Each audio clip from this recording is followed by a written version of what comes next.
Oke, jadi kumaha Ki dunia sepak bola Indonesia teh Ki?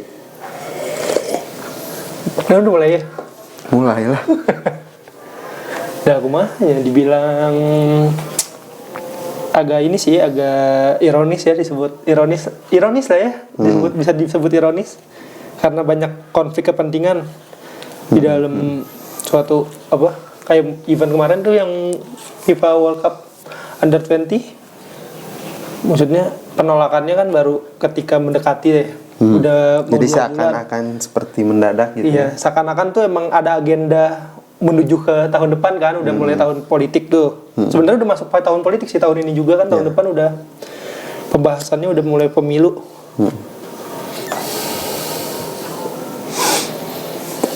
Jadi di intronya itu kan sekarang tuh dunia persepak bolaan di Indonesia itu lagi rame dengan hal penolakan terhadap timnas Israel U20 karena Indonesia kan ditunjuk oleh FIFA sebagai tuan rumah.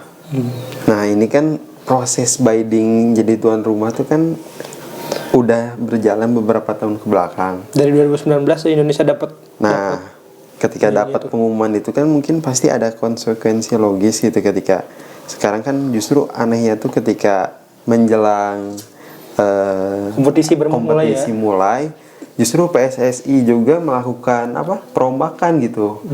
Kayak ketua umumnya itu kan waktu dulu tuh siapa? Jainuddin Amali itu. Bukan. Siapa? Si Iwan Bule. Oh, Iwan Bule. Muhammad Iriawan. Yang dipaksa mundur gitu kan karena tragedi di Kanjuruhan. Tapi bukan dipaksa mundur sih, emang Mundurkan statutanya emang pemilihan, emang proses pemilihan ketua baru. Tapi kan sebenarnya harusnya Piala Dunia ini kan dimulainya tahun 2021. Tapi kan diundur kan karena Covid kan, jadi 2023. Nah, emang lagi apesnya aja Indonesia tuh keundurnya ke 2023 ketika setahun sebelum tahun Pemilu, politik pemilu. Jadi pasti dimanfaatin kan sama tokoh-tokoh gitu. Yang punya kepentingan gitu ya di tahun itu. Tapi menarik Ki, ini kan perihal penolakan timnas Israel U20 di Indonesia tuh kan sempat ada wacana kalau misalnya tetap digelar di Indonesia, pertandingannya itu dilaksanakan di Singapura berdasarkan beberapa usul pejabat teras Kabinet Indonesia Maju Jilid 2 yang sekarang. Nah, kalau menurut pandangan Rifki sebagai mahasiswa ilmu politik gimana Ki? Kalau menurut orang ya gini ya, bisa sebenarnya bisa kita ke Singapura asal diajuinnya jauh-jauh hari. Ini soalnya udah hamin 2 bulan dan dari pemerintah Singapura pun kan pasti nggak ada kesiapan kan, harus ada lobby dari pemerintah Indonesianya untuk pemerintah Singapurnya nih.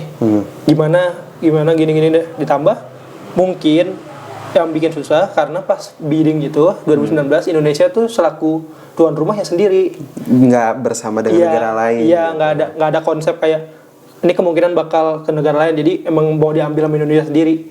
Konsep tuan rumah itu tuh semua venue-nya gitu. Iya, jadi dari kesiapan itu pun kayaknya belum terlalu siap. Kayak misalnya Indonesia cuma mikir Piala Dunia di Indonesia, tapi dia nggak mikir konsekuensi kalau Israel tuh bisa lolos Piala Dunia kayak gitu. Sebenarnya pas waktu bidding tuan rumah itu proses kualifikasi Piala Dunia U20 tuh udah berlangsung atau belum sih? Tahun 2019 itu ketika Indonesia ditentukan oleh FIFA sebagai tuan rumah. Belum. Karena biasanya kualifikasi itu setahun sebelum agenda dimulai kan. Dan kualifikasi kan kalau agenda semulanya kan tahun 2021. Ya mau pasti kualifikasi 2020 kan, setahun setelah 2019. Nah, tapi karena ini mundur jadi 2003, nah Israel tuh baru dipastikan lolosnya tuh bulan Juni 2022 ketika mereka bisa masuk ke semifinal Eropa U20-nya tuh. Iya. Menarik.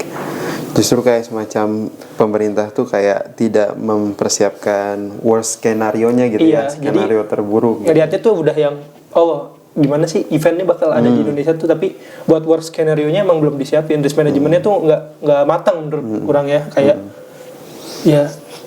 mikirnya tuh yang bagus-bagusnya aja, nggak mikir yang gitunya gitu. Sebenarnya kan kalau ditarik dari sejarahnya mengenai tindakan atau sikap politik Indonesia terhadap Israel itu kan udah jauh sejak zaman Presiden Soekarno kan pada saat itu ketika melakukan atau menjadi tuan rumah Asian Games, yang dimana kan Asian Games itu di bawah International Komite apa sih Ki? IOC itu?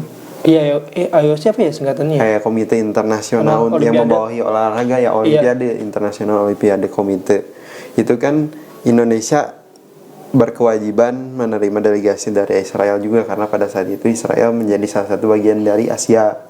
Iya, masuk. Soalnya kan Israel ini tuh kayak membingungkan gitu secara geografis, dia tuh kan masuk ke benua Asia.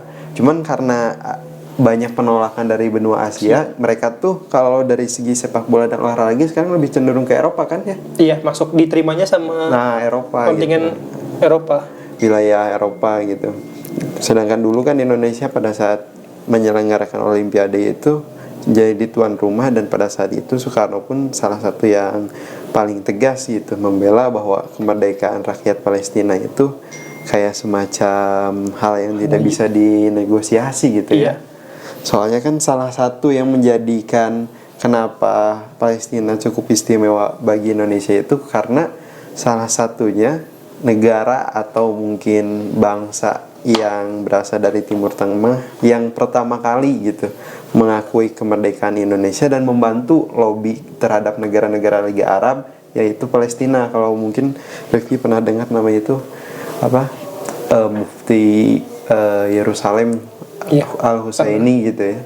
Memang Al-Husaini ini juga kan sedikit kontroversial karena pada saat Perang Dunia Kedua dia juga condong ke Nazi gitu ya, dekat sama pimpinan-pimpinan Nazi. Cuman terlepas dari sikap kontroversial dari Mufti Yerusalem Al-Husaini ini kan jadi salah satu istilahnya apa ya, mediator gitu di negara-negara Arab, bagaimana ketika Indonesia membutuhkan pengakuan secara de facto dan de jure, negara-negara di Timur Tengah tuh ya ikut membantu atau setidaknya ikut menerima kemerdekaan Indonesia gitu. Gimana Ki kalau dari segi sejarahnya? Kalau secara ini ya, sebenarnya ke Palestina sama Indonesia itu ada kedekatan secara apa disebutnya?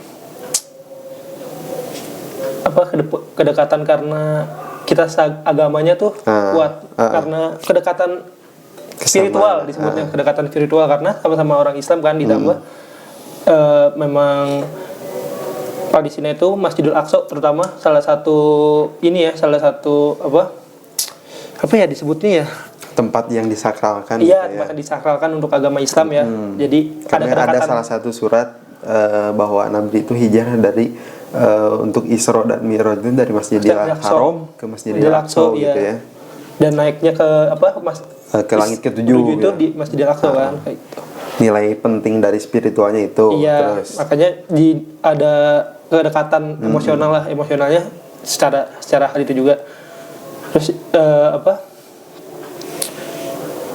Terus sejarahnya sih ya emang udah memiliki kedekatan itu ya Indonesia tuh sama Palestina, jadi emang kedekatan itu ditambah emang Indonesia kan dari alinea pertama pun udah memperjuangkan bangsa yang merdeka, yang tidak maksud itu menolak segala bentuk penjajahan gitu. Iya, menolak segala bentuk penjajahan di muka bumi ini gitu.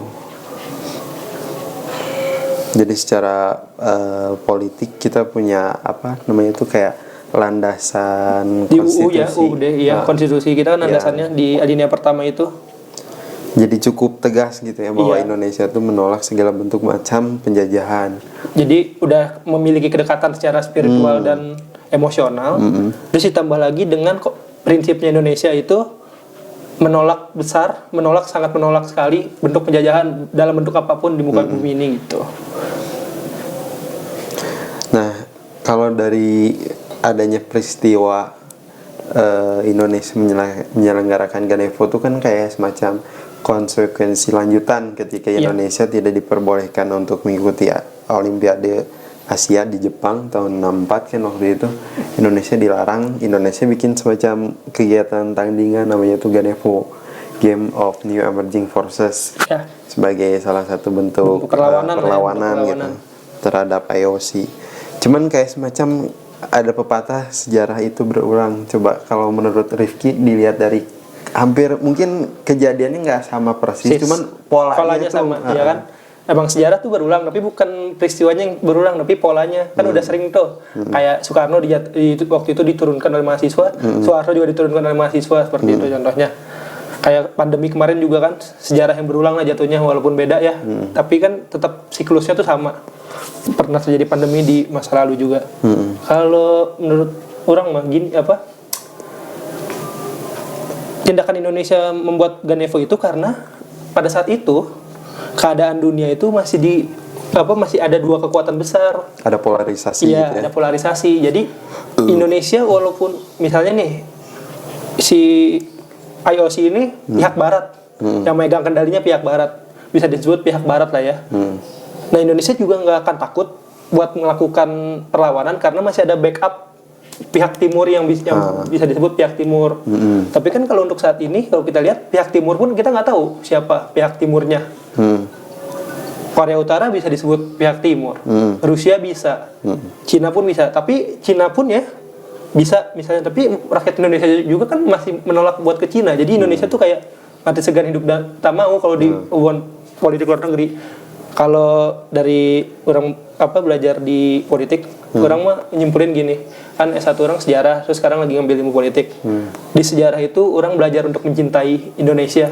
Kita tahulah di sejarah tuh belajar sehebat apa bangsa ini, dulu tuh gimana. Jadi cinta ya makin cinta. Nah di politik ini, di ilmu politik ini kita diajarin tuh buat realis. Gimana sih apa yang harus kita lakuin untuk Indonesia gitu. Tindakan apa yang tepat yang kita lakuin untuk Indonesia. Bukan sekedar cinta aja. Jadi kalau misalnya cinta aja kan jadinya jadi cinta buta lah ya jatuhnya. Jadi kayak di politik ini tuh kita diajarin lebih realis, kayak karena keadaan dunia ini sekarang lebih kekuatan besarnya itu dipegang pihak Barat.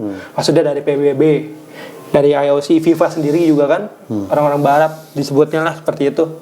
Nah Indonesia mau nggak mau itu kalau ingin eksis di dunia internasional, mau nggak mau, suka nggak suka, ya harus ikutin cara mainnya orang-orang Barat tuh gimana.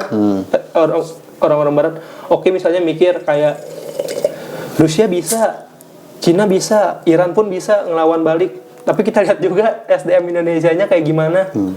Misalnya SDM dan kemampuan resistensi ketiga negara itu cukup kuat gitu. Iya, kayak misalnya SDM kita masih terbilang jauh lah di atas di bawah negara itu. Iya, jauh dari tiga negara yang tadi saya kurang sebutin ya. Terus secara resistensi juga kita tuh paling gampang banget terpolarisasi masyarakatnya. Misalnya nih, mau pemilu ini aja udah pecah kemana-mana kan.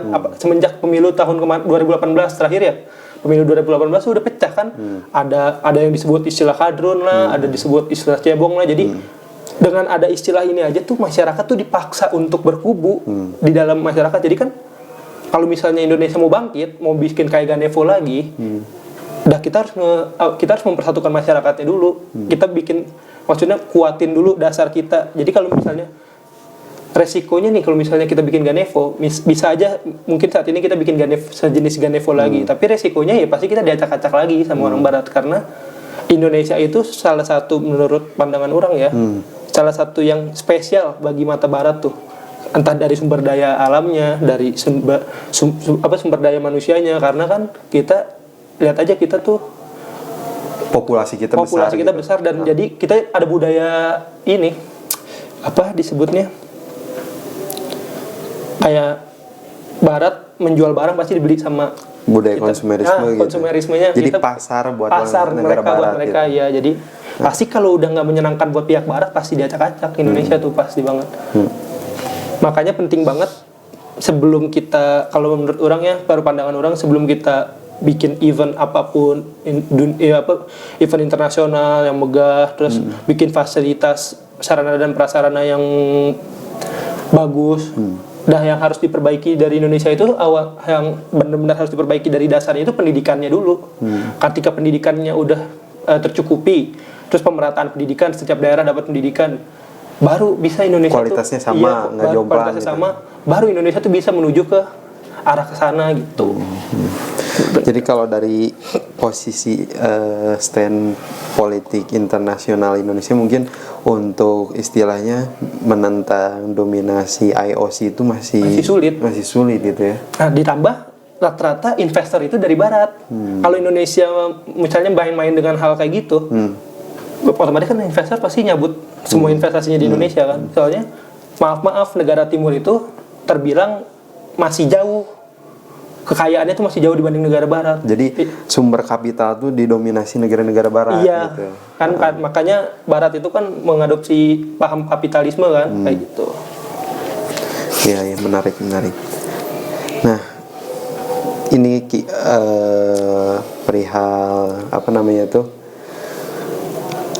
Ganevo dan juga kemudian peristiwa dibatalkannya Indonesia menjadi tuan rumah Piala Dunia U20.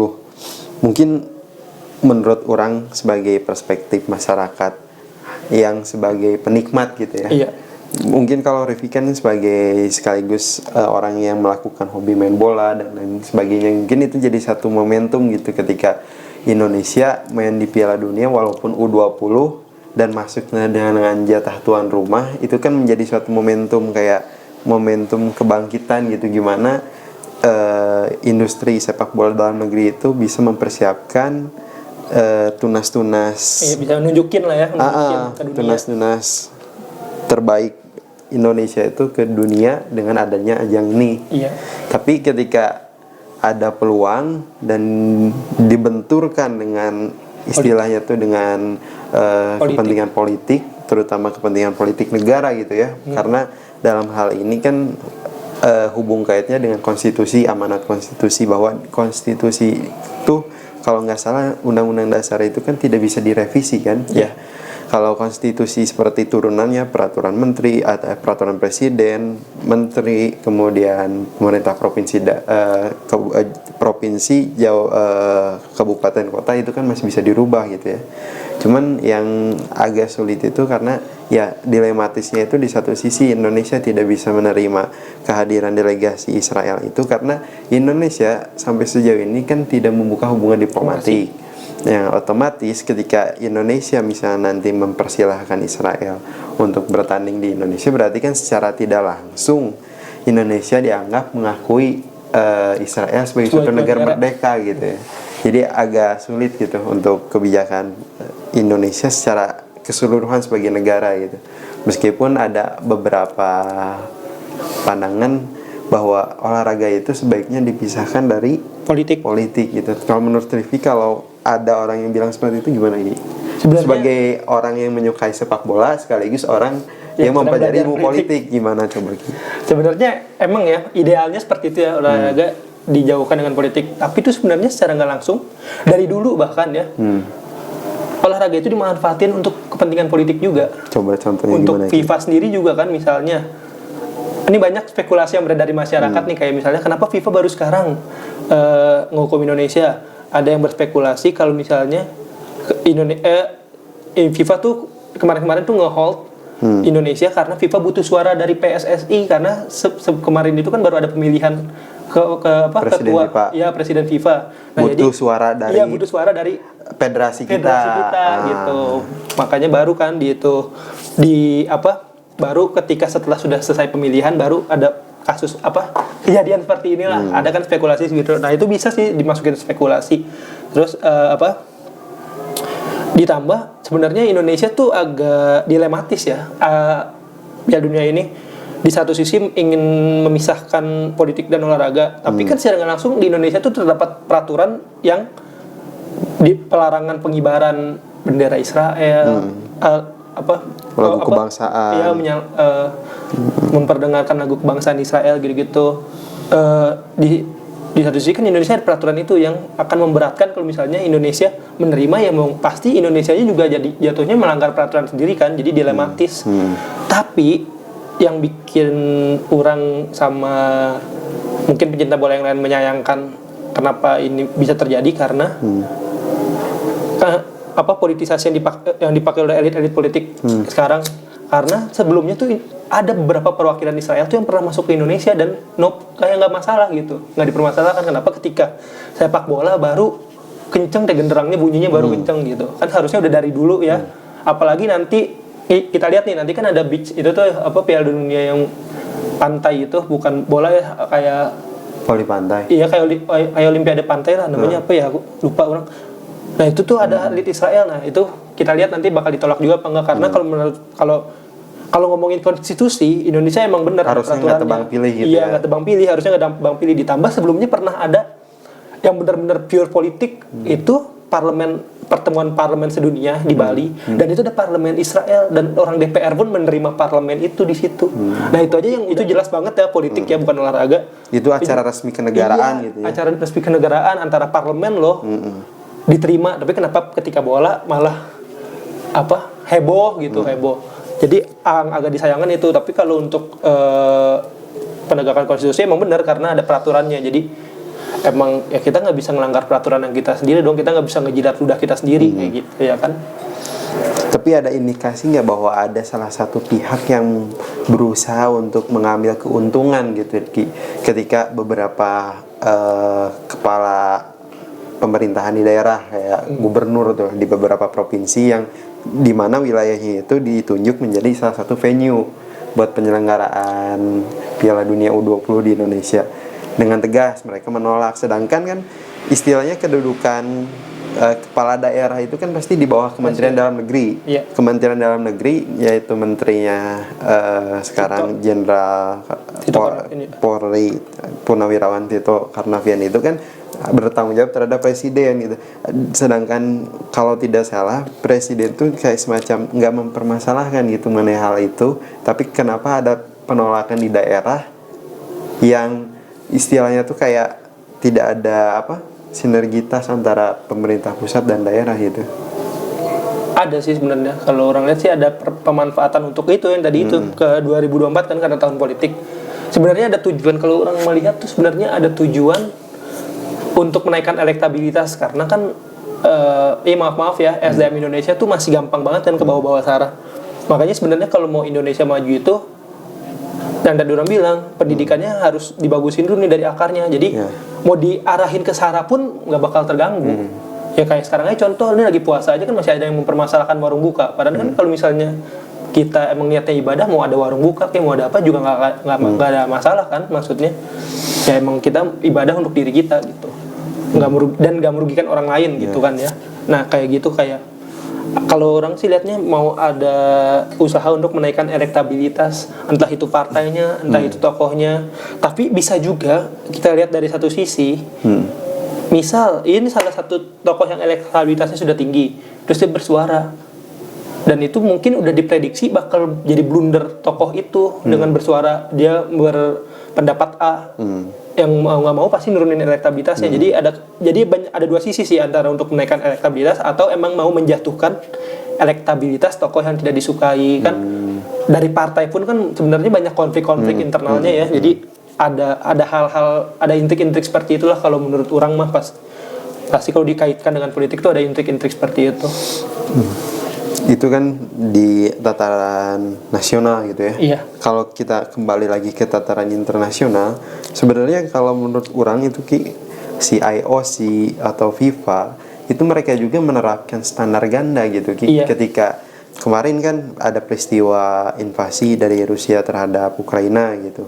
Padahal kan jauh sebelum itu pencaplokan Crimea itu dari 2014 gitu ya. Nah, ketika Piala Dunia Qatar tahun 2020, memang Rusia pada saat itu belum berstatus menjadi peserta final, tapi masih babak kualifikasi. Mungkin karena salah satu alasannya itu mungkin bisa didiskualifikasi oleh FIFA.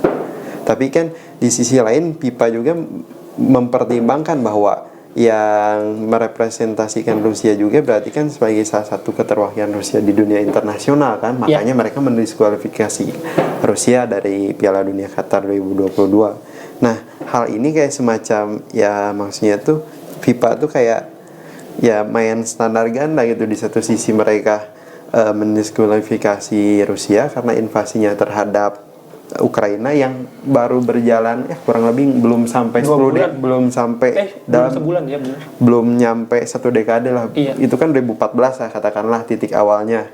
Sekarang kan 2023, baru mau 10 tahun mungkin 2024 tuh. Jadi belum satu dekade lah. Tapi kan proses invasi Israel atas pendudukan yang dulu dimandatkan dari wilayah kekuasaan Inggris terhadap Palestina itu kan udah jalan mungkin 7 dekade gitu, mau 8 dekade gitu sekarang tuh. Itu seakan-akan tidak dilihat gitu sebagai suatu pertimbangan oleh FIFA ataupun IOC gitu. Jadi kayak semacam ya maksudnya tuh tebang pilih lah gitu. Dan mungkin ya karena itu pula ketika Indonesia memiliki stand politik yang jelas bahwa olahraga itu adalah sebagai salah satu channel dari politik gitu ya, apalagi kegiatannya skala internasional kan menjadi satu media diplomasi juga gitu kan. Dan ya maksudnya itu ada semacam, mungkin kalau dari orang sendiri kayak semacam kekecewaan gitu bagaimana FIFA dan IOC bersikap terhadap Indonesia maupun Rusia gitu. Coba Ki, menurut Ki gimana? Kalau dari orang ya, sebenarnya kalau orang ngelihat waktu dari kacamata orang ya, dari persepsi orang, kalau dari orang ngelihat waktu itu sebenarnya FIFA tuh nggak mau nge-ban Rusia ya, cuman karena power dari Barat yang terlalu besar. Kan yang tadi orang sebut Barat itu pusatnya investor, karena kalau dari segi uang Barat itu dibanding negara-negara Timur tuh lebih makmur. Jadi tadinya tuh FIFA tuh kalau dari sudut pandang mata orang kan sempat ada ini juga ya, agak dilematis juga. FIFA tuh sempat agak disebutnya, maksudnya nggak langsung ngambil keputusan Rusia harus nggak ikut. Kan FIFA baru ngambil keputusan itu ketika dapat tekanan dari negara-negara Barat. Kayak waktu itu Polandia yang nggak mau bertanding melawan Rusia, terus Prancis juga nggak mau. Kalau Rusia masih ikut partisipasi, mereka nggak mau berpartisipasi di Piala Dunia, kan nggak mau main. Negara-negara Barat rata-rata kayak gitu, negara Eropa lah sebut aja. Terus dia mau nggak mau, FIFA pasti mengikuti dong pasar terbesar mereka. Kenapa bisa disebut pasar terbesar mereka? Karena rata-rata sumber dari pendapatan situ. FIFA itu dari Eropa. Jadi mau nggak mau ngikut ke mauannya orang-orang Barat. Makanya disebut FIFA itu bisa disebut sebagai kayak miliknya orang Barat karena hal itu sendiri ya kan. Kan karena kita lihat sendiri juga ya, dari tingkat sepak bola perkembangan sepak bola aja Barat sama Asia lah sebut aja jauh banget kan, jomplang. Jadi ya pasti kan ada alasan itunya juga sebenarnya, dari ekonomi terus politiknya juga. Nah makanya disebutnya FIFA itu standar ganda. Nah kenapa FIFA nggak mau ngambil nggak mau gambling untuk memutuskan hal itu juga ke Israel, apalagi kemarin baru lagi betul Palestina lagi mengadain Piala Palestina, si pihak Israel malah nyerang di stadion pakai gas air mata yang membahayakan lah. Itu kan dari itu aja kan harusnya udah bisa kena sanksi dong ya. Indonesia aja hampir kena sanksi kan, tapi karena mungkin lobby-lobby yang dilakukan elit-elit Indonesia ya akhirnya nggak dapat sanksi. Nah makanya waktu kemarin juga keputusan ketika FIFA ngebatalin Piala Dunia U20 pakai alasan tragedi Kanjuruhan. Sebenarnya bukan. Kalau kita baca lebih detailnya ya kan di paragraf pertama, following today's meeting between FIFA President Gianni Infantino and President of the Football Association of Indonesia PSSI Erick Thohir, FIFA has decided due to the current circumstance. Jadi nih kita garis bawahi, due to the current circumstance, itu kan keadaan yang lagi terjadi di Indonesia, yang saat ini terjadi di Indonesia. Di paragraf pertama tuh udah dijelasin kan keadaan yang sedang terjadi di Indonesia. Dia nggak berani ngejelasin kan keadaannya tuh apa. Yang kita tahu lah keadaannya kayak gimana, penolakan Israel besar-besaran. Sedangkan yang masalah tragedi Kanjuruhan itu ada di paragraf ketiga. FIFA itu ngomong gini, FIFA would like to underline that despite this decision it remains committed to actively assisting the PSSI. Jadi walaupun dengan keputusan ini, FIFA tuh tetap berkomitmen untuk aktif ngebantu PSSI untuk melakukan transformasi. Jadi sepak bola Indonesia. Jadi bukan karena kalau ini misinterpretasi orang-orang aja ya, maksudnya buat lebih detail lagi dibacanya. Sebenarnya alasan untuk pencopotan Indonesia itu karena due to the current circumstance. Jadi karena penolakan itu. Karena keadaan yang sedang terjadi di Indonesia itu, dan yang kita tahu kan emang lagi penolakan besar-besaran ya, bahkan tokoh politik. Dan bahkan yang disayangkan sebenarnya kalau saya baca berita, kalau orang baca berita tuh ini apa yang disayangkan kan seperti yang kita tahu ya, kayak orang Inggris, Eropa ini, terutama Inggris waktu itu mendeklarasikan Balfour ini beranggapan kalau tanah Palestina atau di Asia lah ya, secara apa sih disebutnya, secara kemajuan berpikirnya, peradabannya tuh lebih tinggi orang Eropa dibanding orang-orang Palestina ini, terutama orang Islam ya. Padahal kita tahu sendiri dalam sejarahnya juga nih, ketika Eropa lagi di masa-masa Dark Age, abad kegelapannya, peradaban Islam tuh tinggi banget. Kayak kita tahu kan Islam Spanyol, Kurtubi, ketika di Eropa itu dilanda dengan abad kegelapan yang dogma agama, di mana dogma agama berkuasa. Ketika itu Islam Spanyol yang Kurtubi itu menghasilkan ilmuwan-ilmuwan hebat seperti Ibnu Sina, Ibnu Khaldun, dan waktu itu perpustakaan terbesar di dunia itu ada di Kurtubi, dan di timur Bizantium yang sekarang jadi Turki kayak gitu. Maksudnya ya ketika Eropa masih dalam abad kegelapan aja peradaban Islam udah bagus. Maksudnya udah tinggi. Jadi, kalau kita ngeliat dari sejarah ya seperti itu, dan dari sudut pandang Islam, makanya orang Eropa ini sebenarnya ya standar ganda itu memang dari orang Eropa itu sendiri menurut orang.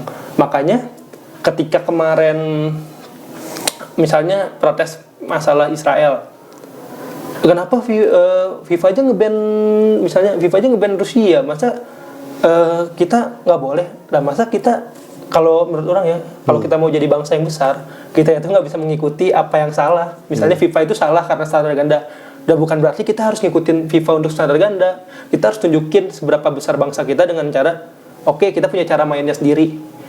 Kalau menurut orang malah dengan adanya Piala Dunia U20, kita bisa lebih luas menyebarkan sudut pandang politik kita terhadap tanah Palestina. Misalnya ketika Israel main, kita mengibarkan selalu bendera Palestina atau apapun itulah bentuknya, seperti pada saat Qatar Piala Dunia kan, mereka di Piala Dunia itu sekaligus mereka mendakwah tentang agama Islam gitu kan. Jadi memanfaatkan event internasional untuk kepentingan nasional dan kepentingan internasional Indonesia sendiri, seperti itu kalau dari orang mah. Berarti satu-satunya mungkin kalau kita bisa mundur, kita menarik waktu ke belakang, salah satu hal yang mungkin paling visible gitu ketika drawing atau bidding host tuan rumah Piala Dunia U20 itu harusnya mungkin ya, jika Indonesia harus bisa mengantisipasi ada kemungkinan Israel lolos tuh, ya setidaknya Indonesia bergabung dengan negara ASEAN mana bisa tuh yang bisa menerima kedatangan Israel. Sudah mempersiapkan harusnya. Mungkin kalau Malaysia mungkin stand politiknya 11-12 sama kita gitu ya, karena negaranya dominan dengan penduduk Muslim. Tapi kalau Singapura itu salah satu pilihan yang cukup visible gitu ya, memungkinkan.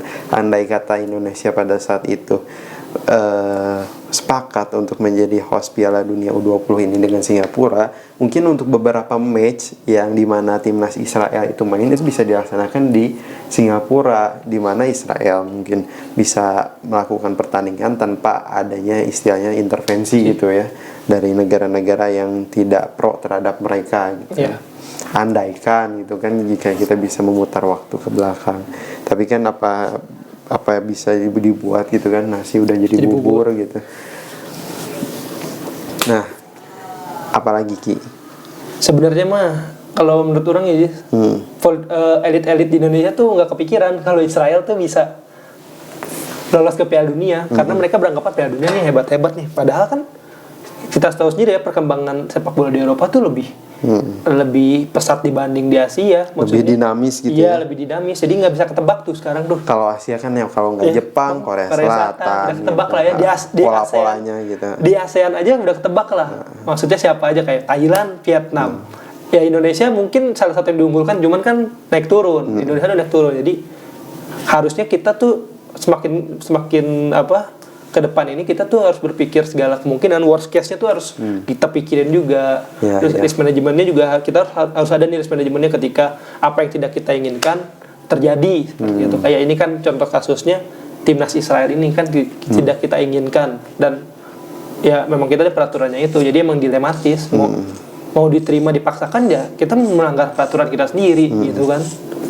Ya mau nggak mau emang harusnya ada mempersiapkan co-host gitu jauh sebelum ya kompetisi udah mau dimulai. Mungkin ketika Israel udah dipastikan lolos Piala Dunia itu udah harus ada semacam gerakan, revisi atau obrolan lain gitu ya.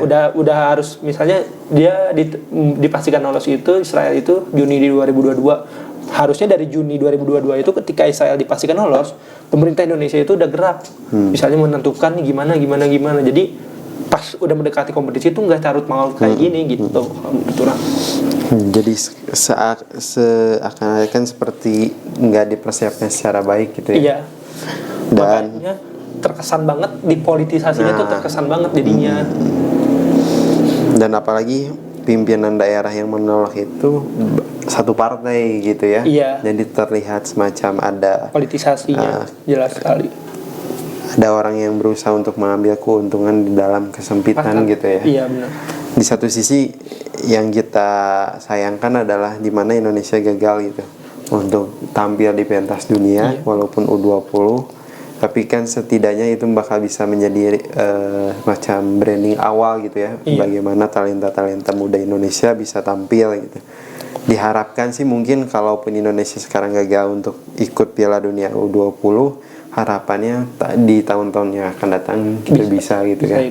Soalnya kan komposisi tim dan juga pelatihnya kan sekarang sudah cukup lumayan gitu ya, konsisten bagus di bawah Sintayong. Terus di sisi lain juga pimpinan PSSI sekarang dengan pimpinan yang baru Pak Erick Thohir kan salah satu orang yang cukup punya banyak pengalaman jam terbang gitu ya di dunia atau industri sport atau olahraga. Diharapkan juga bisa memberikan harapan gitu, kalaupun Indonesia tidak bisa main tahun ini, mungkin di tahun-tahun yang akan datang gitu. Bisa. Nah, kira-kira menurut Rifki apa sih pesan moral dari gagalnya Indonesia tampil di U20? Kalau pesan moralnya menurut orang emang segala sesuatu tuh harus dipersiapkan secara matang ya, maksudnya kita nggak bisa cuman berapi-api ingin Indonesia tuh jadi tuan rumah. Kayak selanjutnya kan ada agendanya Indonesia ingin menjadi tuan rumah Olimpiade dan Piala Dunia tahun 2034 kalau nggak salah apa berapa gitu. Nah kita tuh nggak bisa berandai-andai hanya pengen ayo kita maju Indonesia jadi tuan rumah, udah nggak bisa kayak gitu. Harus dilihat seperti ininya nih, teknis-teknisnya tuh harus dilihat. Kayak orang sih setuju sama statement Erick Thohir, kita jangan bermimpi dulu jadi tuan rumah Olimpiade dan Piala Dunia kalau kita masih punya pola pikir kayak gini. Maksudnya dari risk manajemennya, terus dari worst case-nya belum dipikirin sama sekali. Apalagi Olimpiade lebih besar kemungkinan kan kontingen Israel itu ikut. Ya itu lebih besar lagi kompleksnya, makanya harus dipertimbangkan secara matang lah. Maksudnya ditambah itu tadi pendidikan emang harus diutamain. Maksudnya salah satu hal yang harus dibangun di Indonesia itu pendidikan dulu sebelum menjadi event-event, sebelum menawarkan diri untuk menjadi tuan rumah event-event besar dunia. Karena itu tadi biar nggak mudah chaos lah istilahnya, nggak mudah kesetir sana sini, nggak mudah kesetir sana sini gitu. Dan dengan pendidikan kita sudah merata, bukan nggak mungkin Indonesia itu menjadi negara yang besar ke depannya. Menurut orang mah. Ditambah kan di kita tuh yang jadi kendala tuh bagaimana atlet-atlet muda ini agak kesulitan untuk mengikuti pendidikan gitu. Nah, harusnya. Iya itu harusnya tuh banyak banget ya case-nya tuh, kayak pendidikannya misalnya si atlet sekolah di A atau kuliah di A tapi nggak disupport sama kampusnya. Itu banyak banget yang kayak gitu tuh. Harusnya mulai sekarang biar atlet kita juga berkembang dan antara prestasi dan pendidikannya sejajar itu setara. Ya harusnya dari pihak yang pihak pendidikannya itu ya mensupport juga. Jadi nggak dipersulit lah karena mereka atlet kayak harus datang kelas. Ya mungkin bisa lah dengan metode belajar yang lain, kan sekarang metode belajar banyak ya, nggak harus face to face ketemu di kelas gitu. Itu dari itu juga pokoknya pendidikan sebenarnya paling penting itu pendidikan sebelum kayak hal yang lain. Lebih spesifik lagi mungkin sport science gitu ya. Iya, sport science yang harus dikembangkan gitu. Kan sekarang udah mulai banyak tuh sport science juga. Nah, mungkin udah mulai harus dikembangkan juga. Jadi nggak cuma prestasi yang dikejar, tapi pendidikan juga harus dikejar gitu. Biar balance gitu iya, ya. biar balance. Jadi ketika Indonesia nanti ikut Piala Dunia itu istilahnya dengan hasil jerih payah dan perjuangan kita sendiri gitu. Bukan cuman istilahnya dalam tanda kutip jatah tuan rumah atau giveaway gitu giveaway. Kan. Jangan sampai kita kayak Qatar lah gitu. Qatar kan menyelenggarakan Piala Dunia U22 tuh habis-habisan gitu, biayanya mahal gitu. Tapi kan prestasi tim sepak bolanya tuh nggak seberapa gitu. Iya, malah terkesan malu-maluin negaranya jadinya. Jadi juru kunci iya, gitu kan. jadi lumbung gol kayak gitu. Dan jangan sampailah Indonesia lolos ke event besar itu dalam keadaan seperti itu ya. Maksudnya kita kan berharap kita lolos ke event besar itu, tapi kita juga bisa nunjukin ke dunia apa sih yang kita milikin gitu, apa sih kebesaran yang kita miliki, kehebatan yang kita milikin. Nah gitu, jadi ya sekarang jadi nggak pakai sistem shortcut gitu ya. Iya, sekarang mah jadiin pembelajaran aja. Kalau memang kita harus usaha untuk mendapatkan apa yang kita inginkan gitu. Oke, di episode kali ini kita menggunakan baju hitam-hitam sebagai salah satu bentuk empati kita ya terhadap skuad Garuda Muda, dan semoga dengan adanya peristiwa ini skuad Garuda Muda ini istilahnya nggak putus harapan, karena kan mereka tuh masih di usia, kalau menurut usia emas gitu, golden age gitu ya. Golden age untuk berkembang lah istilahnya, masih muda. Dan jangan lupa pendidikannya, kan ada tuh kemarin ada statement salah satu punggawa, dia bilang dia putus sekolah demi Indonesia. Itu salah banget kalau menurut orang. Jadi harus tetap balance antara pendidikan dan prestasinya gitu. Ya, setuju. Dan ada juga pepatah dari salah satu tokoh nasional kita, Tan Malaka gitu ya.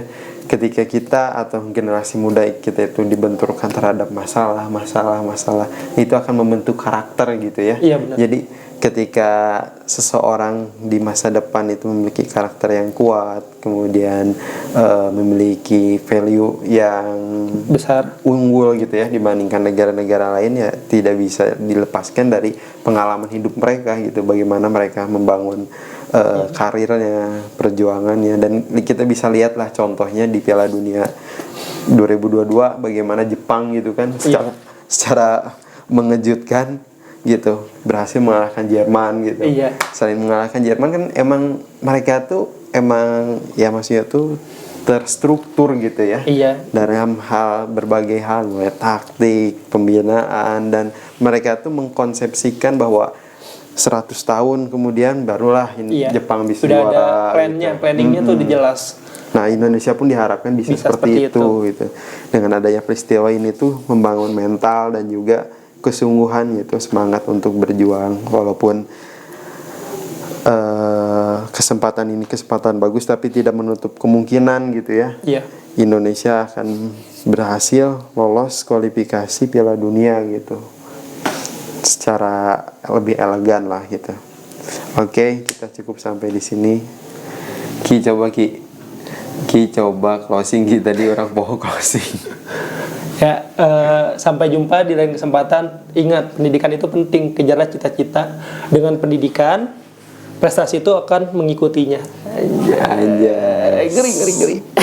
Salam olahraga.